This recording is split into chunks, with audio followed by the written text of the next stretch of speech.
log has become one of my favorite little tasks that I do at the start of each month. It's very calming and allows me to exercise some creative choices in a very low stakes environment because it's such a tiny spread setup. Like this overall takes me probably 15 minutes to do. I really like how this one has turned out. It's just very summer, spring. And now it can go back in the pocket journal. Just gonna squeeze her in here. I only put 3 books on this reading log because June, I only read 3 books, which is kind of unheard of for me or very rare. I typically read 2 books a week. So June was a steep decline on that. And I just feel like I've been in a little bit of a rut of what to read, I haven't found something that's gripped me, which is kind of frustrating because reading is my happy place. So when I feel off with it, everything feels a little off, Also watching World Cup matches as I film this because I'm addicted to watching World Cup matches right now. However, one book that I am going to read this month is 31 Days to Love You by Sophie Jomain. And what makes this book so interesting is that it is a page or a chapter a day layout book. So each chapter or section is separated, and this is the same author who has done a book advent calendar during the holidays, but I've had it before and you have to essentially tear perforated pages apart. Whereas this one is an envelope design. So let me get day 1 here. For this one, you open the envelope and all of the pages are there.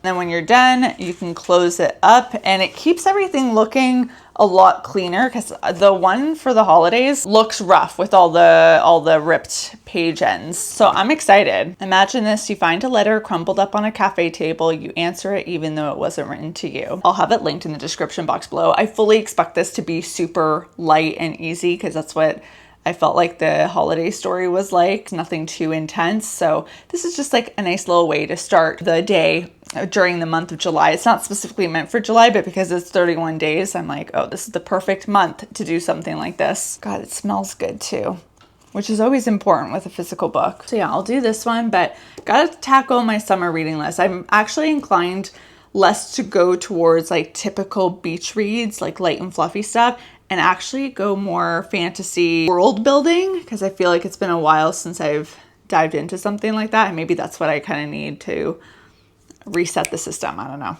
It's so fun, right? In case you were wondering, yeah, I'm still in my sourdough era. I can't believe it's well past a year since I started doing this and that I still have my original starter. Maisie is a year and 2 months old, roughly. It smells so good, but we need to do a coil fold. Ring off. Essentially, I just have to do this and let her set. Timer, 30 minutes, starting now. A moment of appreciation for my new colorful hot plate. Someone had commented on a video, I feel within the last few weeks, saying nothing has surprised me more than how much color you've started adding to your apartment. And it's true. I still feel my apartment doesn't have bold color in furniture choices or wall color because I rent, so I don't really have control over that. But I have really tried my best to be more playful with the accessories, and this one felt like some much needed color to bring into this side of the kitchen because this side of my apartment is probably the most neutral territory just because it's a white kitchen with white backsplash. You have to really fight for color in there, and this feels like a whimsical way to do that. A few weeks ago, I did a decluttering 100 things for my apartment challenge, which if you haven't already seen, I highly recommend going to check it out because I go through every 100 plus item that I get rid of. I think I had some surprising takeaways at the end. It was a very good challenge for keeping me focused and just reminding me that everything that we bring into our apartment eventually becomes stuff. The newest, freshest thing will eventually be something that you'll find yourself one day looking at and thinking, is this something I'm keeping or is this something I'm getting rid of, whether it's through donating or through throwing it out or through repurposing it to someone. For me, it's a reminder that anything that comes in has to be something that serves a very specific purpose or I feel has long-term value, whatever it is. Clothing is one of those things where I try and be very focused on what I bring in because there's nothing worse than going shopping for clothing and then still having that feeling of, oh, I have nothing to wear. It, to me, is a signal that you're buying things that aren't really filling in gaps in your wardrobe. So I didn't buy these things. Bombas actually offered to send me a couple pieces from their company. I've never tried Bombas before. I believe they're most famous for their socks. So I did get this, not ankle sock, like almost calf sock. I am a notorious ankle sock lover, and I know that's like out of style now, but I don't know. I just find them really comfortable, and I don't like it when my feet overheat. Like even the thought of putting these on right now kind of grosses me out because it just feels like more surface area of the leg that's being covered. But this is something I don't have in my wardrobe. I definitely see the style opportunities with it. So this should be fun to experiment with this summer. I was actually able to choose the things that they sent over, which is amazing because it means that everything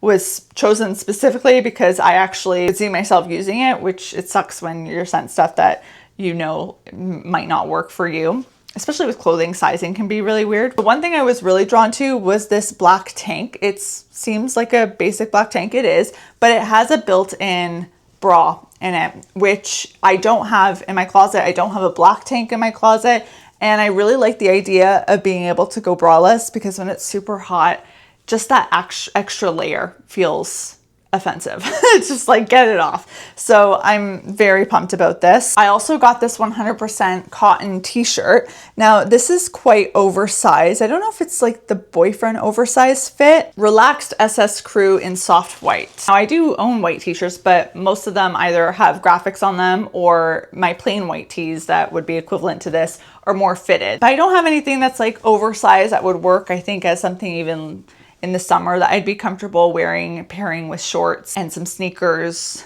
with a crossbody as I like quickly pop over to get a coffee or something. As much as I'd prefer not to wear a bra, this one caught my eye because it's a bralette.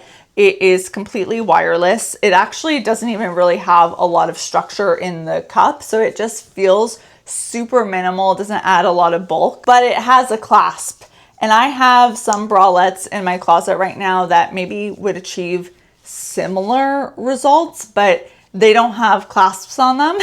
And that means in the summer, they become like little slingshots. They're like taking off a sports bra almost. It's just a sticky, yucky feeling. I am very excited for the fact that this is just going to be a lot more convenient to get on and off. I got the color Allspice, and then I also got the matching thong because I want to see what their underwear is like at Bombas. So yeah, there's my clothing haul. I'll include links to everything in the description box below, but appreciate Bombas for sending that my way. And it was nice that I was able to address some gaps in my wardrobe, which would be my biggest piece of advice when it comes to clothing shopping, is to just try and stay on top of like what is missing from your wardrobe, because sometimes like we can just go shopping, and I'm guilty of this too, without really knowing what we have going on in our closet. And just the other day I like took things out of a couple of shelves. I didn't do the whole closet, just a couple of shelves that were getting out of hand. My workout gear was getting out of hand, and my t-shirt shelf was getting out of control, and I took everything out. I refolded things. I ended up getting rid of a couple things as I was doing that because I had forgotten about those pieces, or I realized I didn't really like them anymore. And then I also got this opportunity to kind of have my eyeballs on everything. So now it's all top of mind what my t-shirt collection is right now and what my workout gear is right now. One thing that did pop into my head when I did this refolding activity was that I really need to push myself to try pairing pieces in different ways. Like I feel like with certain tops, I always wear the same pants with them, so I make like the same outfit combo.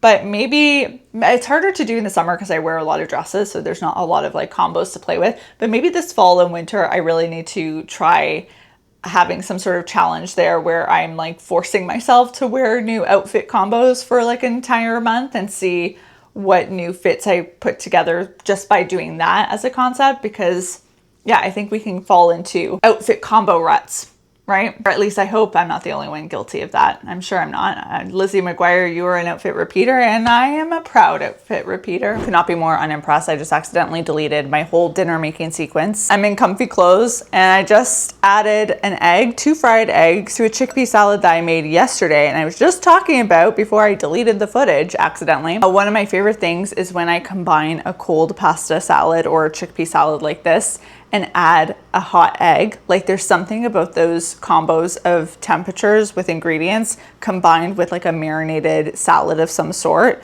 that just does me in. So I've got like chickpeas in here, tomato, cucumber, feta, olives, parsley, and then I just added the fried egg and I cut it all up so it's a big jumbled mess. It absolutely does not look super appetizing, but I am going to be so satisfied by this. It's all I want. And then I also have some sweet potato fries in the oven that I'll have after because they're still roasting and I'm impatient. I'm ravenous right now, so this is gonna go down. Really, I should have added quinoa to this too.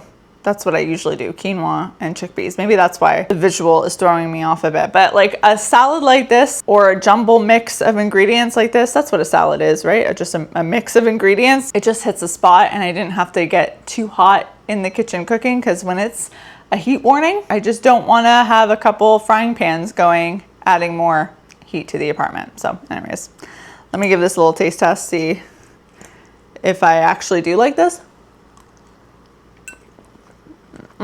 I've heard before that people can get an egg ick. Do you ever get an egg ick? I never do. I can have eggs every single day and I'm a big fan, but I know some people like one day they can like turn off and say, no, I'm now not eating eggs.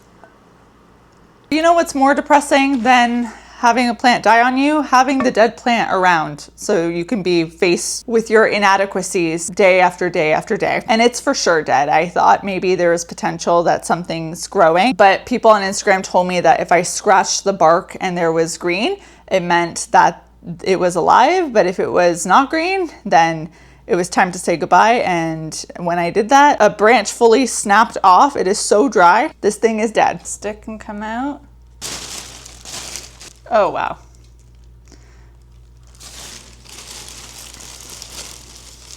No bad dirt. Okay.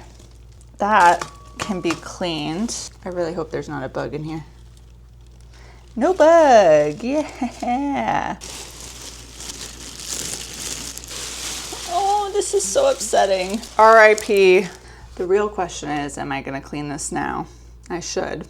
Don't really want to though. Okay, in you go. This is gonna have to be the situation for now. I may eventually get some sort of different plant there. At least now I don't have a reminder of guilt every time I'm watching TV. You know, like you gotta make sure your environment inspires you, and what was previously happening there wasn't super inspiring.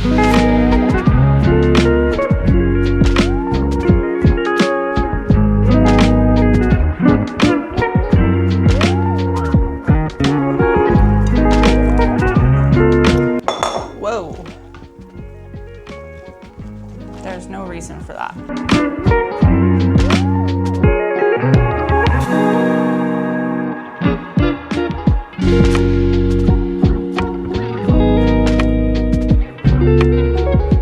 Dough is maybe overdone. Maybe because it's been like 40 degrees this afternoon. I'm fuzzled, but we'll see how it bakes tomorrow.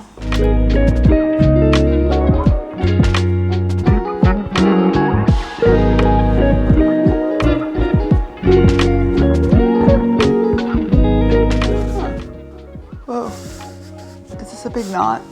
No. As far as like hairstyle just after waking up, no heat needed, I feel like it's not bad. It's not as good as like when I do it with a curling iron, but I feel like with practice I could probably get that wrapping technique a bit tighter. I really was convinced this wouldn't work at all with my long hair. We'll see how it holds up during the day. You can definitely tell that it's more the ends that are getting curled, like the top part of my hair doesn't have as much volume, but I typically curl my hair in the same way. I like it when it comes down a bit. I don't like a ton of volume up here. So pretty cool. I can say this does work. More experimentations though need to happen, but I feel like it's always fun to try